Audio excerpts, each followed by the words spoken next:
हाँ, शुरू किया जाए। कल हमने पढ़ा था ट्रांसपोर्ट ऑफ ऑक्सीजन। आज अपन लोग पढ़ने जा रहे हैं transport of carbon dioxide. Carbon dioxide का ट्रांसपोर्ट 3 प्रकार से होता है। 3 प्रकार से कौन कौन से होता है हम पढ़ रहे हैं। ट्रांसपोर्ट ऑफ कार्बन डाइऑक्साइड, तो transport of CO2, transport of CO2। Carbon dioxide के ट्रांसपोर्ट की बात कर रहे हैं तो 3 टाइप का होता है। पहला कौन सा होता है? पहला होता है बाय हीमोग्लोबिन।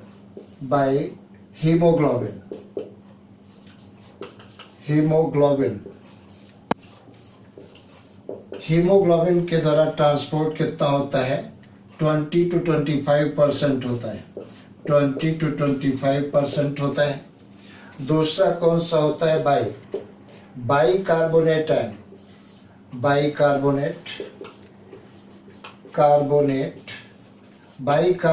के द्वारा कितना होता है? लगभग 70% होता है। और तीसरा कौन सा होता है? बाइप्लाज्मा के द्वारा CO2 का ट्रांसपोर्ट कितना होता है? 7% होता है। इस प्रकार से CO2 का ट्रांसपोर्ट 3 टाइप से होता है। एक तो मैंने बताया बाय हीमोग्लोबिन के द्वारा कितना होता है? 20 to 25%। दूसरा कौन सा है? बाइकार्बोनेट, इसके द्वारा 70%। और तीसरा कौन सा है? बाइप्लाज्मा, कितने परसेंट होता है? 7%। यहाँ पर एक चीज और देखा जाए क्या होता है। हीमोग्लोबिन जो होता है ये हीमोग्लोबिन CO2 के साथ में जब कंबाइन करता है CO2 के साथ, तो क्या बनता है? तो ये बनता है कार्बेमिनो हीमोग्लोबिन बनता है। क्या बनता है? ये बनता है कार्बेमिनो हीमोग्लोबिन बनता है। हीमोग्लोबिन बनता है, ये कार्बेमिनो हीमोग्लोबिन बनता है। ये कब इसके बनने के लिए, कंबाइंड होने के लिए परिस्थितियां क्या होनी चाहिए? High concentration, partial pressure of carbon dioxide high होना चाहिए, पार्शियल प्रेशर ऑफ ऑक्सीजन कम होना चाहिए। मतलब इस प्रोसेस के लिए फेवरेबल कंडीशंस क्या है? पार्शियल प्रेशर ऑफ O2 क्या होना चाहिए? लेस होना चाहिए, ये लेस होना चाहिए। और पार्शियल प्रेशर ऑफ CO2 कितना होना चाहिए? हाई होना चाहिए। ये कंडीशन होती है Hb के साथ CO2 के कंबाइंड होने के लिए। और ये कंडीशन कहाँ पर होंगी? ये कंडीशन होती है इन टिश्यू। कहाँ पर होंगी? इन टिश्यू होंगी। तो ये प्रोसेस कहाँ पर होगी? टिश्यू में होगी। मतलब हीमोग्लोबिन के साथ कार्बन डाइऑक्साइड जुड़ करके क्या बनाती है? कार्बेमिनो हीमोग्लोबिन बनाती है। ये बात तुमको याद रखना है, कंपाउंड क्या बनता है। यहीं पर अगर तुमसे पूछ लिया जाए हीमोग्लोबिन के साथ जब कार्बन मोनोऑक्साइड जुड़ती है तब क्या बनता है? तो कार्बोक्सीमिनो हीमोग्लोबिन बनता है। और यहाँ पर क्या बनता है? कार्बेमिनो हीमोग्लोबिन बनता है। और इस प्रोसेस के लिए कार्बन डाइऑक्साइड का Hb के साथ जुड़ने के लिए फेवरेट कंडीशन क्या होनी चाहिए? पार्शियल प्रेशर ऑफ ऑक्सीजन कम होना चाहिए, partial pressure of carbon dioxide ज़्यादा होना चाहिए। ये कंडीशन क्या होती है? फेवरेबल कंडीशन होती है। इस प्रकार से हीमोग्लोबिन के द्वारा लगभग 20 से 25% CO2 का ट्रांसपोर्ट होता है।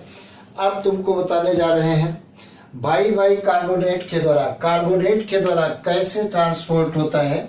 कल तुमको मैंने बताया था कि सपोज करिए ये सेल है और सेल क्या काम करती है? जब रेस्पिरेशन करेगी तो क्या छोड़ेगी? CO2 छोड़ेगी। यहाँ पर मैंने बताया था, सपोज करिए ये क्या है? ये मान लेते हैं RBC है। इस प्रकार से ये मैंने बताया था ये RBC है। और RBC की सरफेस पर क्या पाया जाता है? लार्ज अमाउंट में कार्बोनिक एनहाइड्रेज एंजाइम प्रेजेंट होता है। तो ये एंजाइम है कार्बोनिक एनहाइड्रेज एंजाइम पाया जाता है। और यहाँ पर मान लेते हैं ये प्लाज्मा है, इस प्रकार से मैंने कहा ये प्लाज्मा सपोज करिए है, ये प्लाज्मा है। अब देखा जाए कार्बोनिक एनहाइड्रेस एंजाइम की प्रेजेंस के कारण CO2 का अट्रैक्शन RBC की तरफ 500 टाइम्स ज़्यादा होता है, इतने टाइम ज़्यादा होता है, और प्लाज्मा की तरफ केवल 1 टाइम होता है, क्योंकि इसमें कार्बोनिक एनहाइड्रेस एंजाइम बहुत कम पाया जाता है। अब CO2 यहाँ पर RBC के अंदर इंटर करती है और CO2 क्या काम करती है, वाटर के साथ रिएक्ट कर जाती है और रिएक्ट करके क्या बनाती है, कार्बोनिक एसिड बनाती है। तो H2CO3 बनता है, H2CO3 बनता है, और H2CO3 जो बनता है, H2CO3 ये डिसोसिएट होता है, ये टूटता है, और ये जब टूटता है तब क्या बनता है, H प्लस आयन बनते हैं और प्लस HCO3 माइनस आयन बनते हैं, और ये HCO3 माइनस आयन कहा जाते हैं, प्लाज्मा में जाते हैं। HCO3 माइनस आयन प्लाज्मा में आए। अब प्लाज्मा में HCO3 माइनस आयन की कंसंट्रेशन बढ़ जाएगी, कंसंट्रेशन न बढ़ने पाए इसलिए इतने ही chloride ion Cl minus ion plasma से कहाँ आते हैं, RBC के अंदर आते हैं। अब प्लाज्मा से जब क्लोराइड आयन RBC के अंदर आते हैं, RBC के अंदर क्लोराइड आयन का एक्यूमुलेट होना क्या कहलाता है, क्लोराइड शिफ्ट या हैम्बर्जर इफेक्ट कहलाता है। ये क्वेश्चन पूछा जा सकता है कि क्लोराइड शिफ्ट या हैम्बर्जर इफेक्ट क्या होता है। तो RBC के अंदर क्लोराइड आयनों का एक्यूमुलेट होना क्या कहलाता है, क्लोराइड शिफ्ट या हैम्बर्जर इफेक्ट कहलाता है। तो ये क्लोराइड शिफ्ट हमको मालूम हो गई। अब देखा जाए क्या, ये HCO3 माइनस आयन है, ये सोडियम आयन के द्वारा रिएक्ट कर जाते हैं, इसमें सोडियम आयन भी प्रेजेंट होंगे। सोडियम आयन के द्वारा जुड़ करके क्या बनाते हैं, ये सोडियम बाइकार्बोनेट बनता है, NaSCO3 बनता है। इस प्रकार से बाइकार्बोनेट के रूप में कार्बन डाइऑक्साइड जो होती है टिश्यू से लेकर के लंग तक ट्रांसपोर्ट होती है। मतलब ये प्रोसेस कहाँ पर होगी, इन टिश्यू होती है। कहाँ पर होती है, इन टिश्यू होती है। तो ऊतकों में ये प्रोसेस होगी, कहाँ पर होगी, इन टिश्यू होती है। दूसरी बात देखा जाए, अगर देखा जाए लंग में क्या होती है, इन लंग में देखा जाए लंग्स में अगर जो अपन देखते हैं तो ठीक इसके रिवर्स प्रोसेस होती है। मैंने तुम्हें बताया है कि सपोज करिए ये RBC है, इस प्रकार से मान लेते हैं ये RBC है, ये RBC है। यहाँ पर सपोज करिए ये प्लाज्मा है, इस प्रकार से मान लेते हैं ये प्लाज्मा है, ये प्लाज्मा है, प्लाज्मा है। अब देखा जाए क्या होता है, लंग की सरफेस पर क्या होता है, यहाँ जो Cl माइनस आयन आए थे ये वापस कहाँ जाते हैं, इसके अंदर प्लाज्मा में जाएंगे, और जो HCO3 माइनस आयन आए थे यहाँ पर क्या होता है, एक्चुअल में जो NaSCO3 है ये डिसोसिएट होता है, और डिसोसिएट होकर के क्या बनाएगा, Na+ और प्लस HCO3 बनाता है। ये HCO3 माइनस आयन कहाँ आते हैं, इसके अंदर आते हैं, RBC के अंदर HCO3 माइनस आयन आ गए, और इसके अंदर H+ आयन पहले से थे, ये H+ आयन पहले से थे। अब H+ आयन और प्लस HCO3 माइनस आयन ये दोनों आपस में रिएक्ट करके क्या बनाते हैं, H2CO3 बनाते हैं, H2CO3 बनाते हैं। और H2CO3 ये H2CO3 जब टूटता है, टूटेगा तो क्या बनता है, ये H2O बनता है और प्लस CO2 बनता है। ये H2O और CO2 एक्सपायरेशन के द्वारा बॉडी से बाहर निकाल दिए जाते हैं, क्योंकि ये लंग में आएंगे और एक्सपायरेशन प्रोसेस के द्वारा बॉडी से बाहर निकाल दिए जाते हैं। तो देखा जाए मैंने क्या बताया, बाइकार्बोनेट आयन के रूप में ये प्रोसेस कहाँ पर होती है, इन टिश्यू में होती है। यहाँ पर CO2 RBC के अंदर इंटर करेगी, क्यों जाती है, क्योंकि कार्बोनिक एनहाइड्रेस एंजाइम की प्रेजेंस के कारण CO2 का अट्रैक्शन 500 टाइम ज़्यादा होता है कंपेयर टू प्लाज्मा, क्योंकि प्लाज्मा में कार्बोनिक एनहाइड्रेस एंजाइम कम क्वांटिटी में पाया जाता है। आरबीसी के अंदर CO2 वाटर के साथ रिएक्ट करके भाई कार्बोनिक एसिड बनाता है, और कार्बोनिक एसिड जब डिसोसिएट होता है तो H+ आयन और HCO3- आयन मतलब बाइकार्बोनेट आयन बनते हैं। ये बाइकार्बोनेट आयन आरबीसी से डिफ्यूज होकर के प्लाज्मा में आते हैं। प्लाज्मा के अंदर नेगेटिव आयन की कंसंट्रेशन न बढ़ने पाए, इसलिए उतने ही क्लोराइड आयन प्लाज्मा से कहाँ जाते हैं, आरबीसी के अंदर जाते हैं। आरबीसी के अंदर क्लोराइड आयनों का एकत्रित होना, एक्युमुलेट होना क्या कहलाता है, क्लोराइड शिफ्ट या हैम्बर्जर इफेक्ट कहलाता है। ये चीज़ मालूम हो गई क्लोराइड शिफ्ट या हैम्बर्जर इफेक्ट क्या होता है। इस रूप में अब देखा जाए HCO3- आयन और Na+ आयन आपस में जुड़ करके क्या बनाते हैं, सोडियम बाइकार्बोनेट बनाते हैं। इस प्रकार से कार्बोनेट के रूप में टिश्यू से लेकर के CO2 लंग तक आती है। अब लंग पर क्या होता है, इसके जस्ट रिवर्स प्रोसेस होती है। जो क्लोराइड आयन आरबीसी के अंदर आए थे, ये क्लोराइड आयन वापस डिफ्यूज होते हैं, कहाँ, प्लाज्मा में जाते हैं। और जो NaSCO3 था ये डिसोसिएट होकर के Na+ और HCO3- आयन बनाता है, और HCO3- आयन प्लाज्मा से डिफ्यूज होकर के आरबीसी के अंदर जाते हैं। ये बाइकार्बोनेट आयन H+ आयन के साथ रिएक्ट करके कार्बोनिक एसिड बनाते हैं, और कार्बोनिक एसिड जब ब्रेक होता है तो वाटर और CO2 बनता है। ये वाटर और CO2 कहाँ जाएंगे, लंग के एल्वोलाई में आ जाएंगे, और जिन्हें हम एक्सपायरेशन प्रोसेस के द्वारा बॉडी से बाहर निकाल देते हैं। इस प्रकार से हम CO2 को लगभग 70% बॉडी से बाहर निकालते हैं कार्बोनेट के रूप में। दूसरी बात बताएं, 100 ml ऑक्सीजन, ये पॉइंट बहुत important, very very important. 100 ml oxygenated blood deliver oxygen lung to tissue about 5 ml oxygen। 100 ml blood लगभग 5 ml ऑक्सीजन ट्रांसपोर्ट करता है या ट्रांसपोर्ट होता है लंग से टिश्यू तक।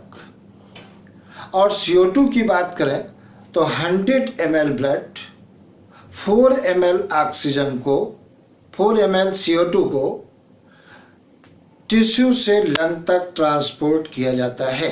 मैंने क्या बताया, 100 ml ब्लड 4 ml CO2 को टिश्यू से लंग तक ट्रांसपोर्ट किया जाता है। तो ये दोनों पॉइंट बहुत इंपॉर्टेंट हैं, फिर से आप सुन लीजिए। मैंने क्या बताया, 100 ml ब्लड 5 ml ऑक्सीजन को ट्रांसपोर्ट करता है लंग से टिश्यू तक। दूसरा पॉइंट क्या है, 100 ml ब्लड 4 ml CO2 को ट्रांसपोर्ट करता है टिश्यू से लंग तक। ये बातें तुम्हें याद रखनी है। और तुमको मैंने बताया है CO2 की सॉल्युबिलिटी ब्लड में ऑक्सीजन के कंपेयर में 20 से 25 गुना ज़्यादा होती है, 20 to 25 टाइम्स ग्रेटर होती है। तो इस और 7% CO2 का ट्रांसपोर्ट किसके द्वारा होता है, प्लाज्मा में डिजॉल्व स्टेज में होता है। इस प्रकार से CO2 का ट्रांसपोर्ट 3 प्रकार से होता है। एक कौन सा है भाई, हीमोग्लोबिन के रूप में, हीमोग्लोबिन के द्वारा 20 to 25%। दूसरा कौन सा है, बाइकार्बोनेट के रूप में 70%। और तीसरा कौन सा, प्लाज्मा के द्वारा 7% CO2 का ट्रांसपोर्ट होता है।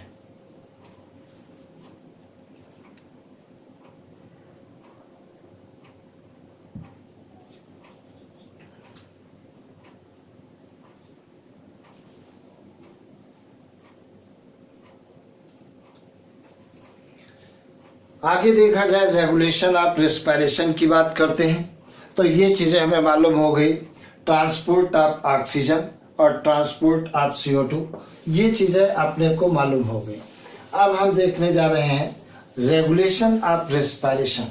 रेस्पिरेशन पर रेगुलेशन की बात करते हैं तो रेगुलेशन न्यूरल होता है। रेस्पिरेशन पर रेगुलेशन न्यूरल होता है।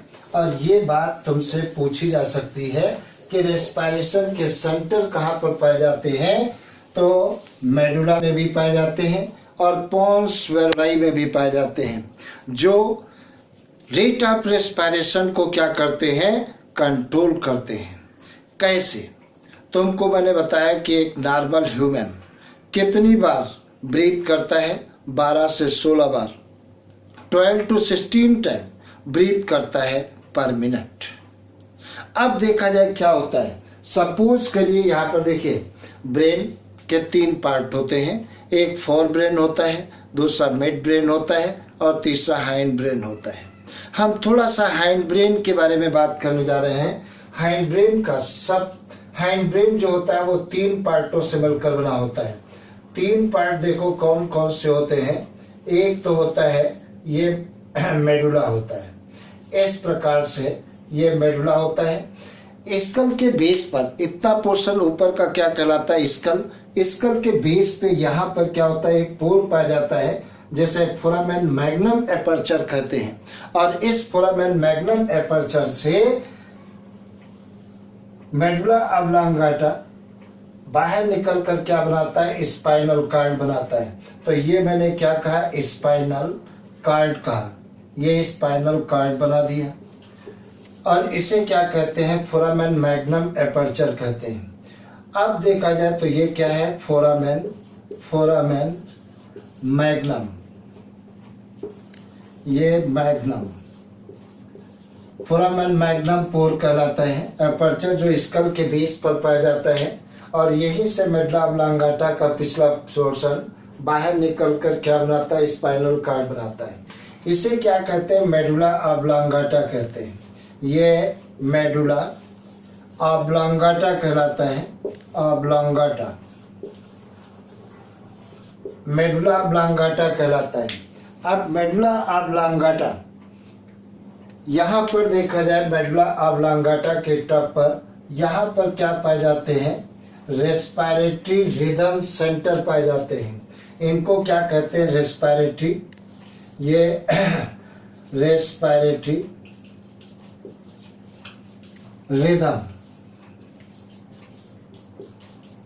रिदम सेंटर पाए जाते हैं, ये रेस्पिरेटरी रिदम सेंटर पाए जाते हैं। अब देखा जाए हाइंड ब्रेन का दूसरा पार्ट कौन सा होता है, पोन्स होता है। सपोज करिए यहाँ पर ये पोन्स है, मान लेते हैं ये पोन्स है, ये दूसरा पार्ट है, इसे क्या कहते हैं, पोन्स कहते हैं। ये भी हाइंड ब्रेन का पार्ट होता है।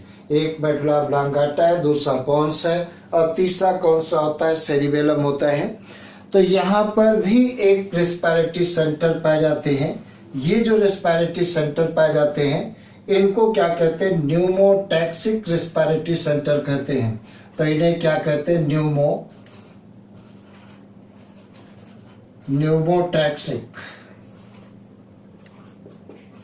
रेस्पिरेटरी सेंटर कहलाते हैं,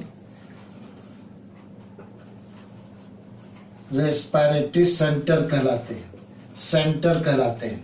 अब देखा जाए क्या होता है, ये पोन्स है, इस पर न्यूमोटैक्सिक रेस्पिरेटरी सेंटर पाए जाते हैं। रेस्पिरेशन पर कंट्रोल मैंने बताया है, रेस्पिरेटरी सेंटर करते हैं और जो ब्रेन के मेडुला में पाए जाते हैं और पोन्स वेलोराई पर पाए जाते हैं। कैसे कंट्रोल करते हैं, देखा जाए क्या होता है, इससे क्या होता है, इंस्पायरेशन के सिग्नल इशू किए जाते हैं और कितने सेकंड के लिए इशू किए जाते हैं, 1 to 2 सेकंड के लिए यहाँ से रिलीज किए जाते हैं सेंटर। और तब क्या होता है, 1 to 2 सेकंड के लिए, 1 से 2 सेकंड के लिए इंस्पायरेशन होगा। क्या होगा, इंस्पायरेशन। और जैसे ही 2 सेकंड हो जाते हैं, एक सिग्नल यहाँ से इशू किए जाते हैं, न्यूमोटैक्सिक रेस्पिरेटरी सेंटर से सिग्नल इशू किए जाते हैं। और जैसे ये सिग्नल्स यहाँ आते हैं, तुरंत जो इससे सिग्नल इशू किए जाते हैं इंस्पायरेशन के लिए, इनको रोक दिया जाता है। और ये कितने समय के लिए सिग्नल आते हैं, 1 to 3 सेकंड के लिए आते हैं। वह 1 से लेकर के 3 सेकंड के लिए आते हैं। तो 1 से जब यहाँ से इंस्पायरेशन अब रुक गया, अब क्या होगा, 1 से 3 सेकंड के लिए एक्सपायरेशन होगा। और जैसे ही 1 से 3 सेकंड कंप्लीट हो जाएंगे, ये सिग्नल यहाँ से इशू होना बंद हो जाएंगे, मतलब एक्सपायरेशन बंद हो जाएगा और फिर से यहाँ से सिग्नल इशू होंगे, फिर इंस्पायरेशन होगा। इस प्रकार से एक्सपायरेशन और इंस्पायरेशन कंट्रोल किया जाता है।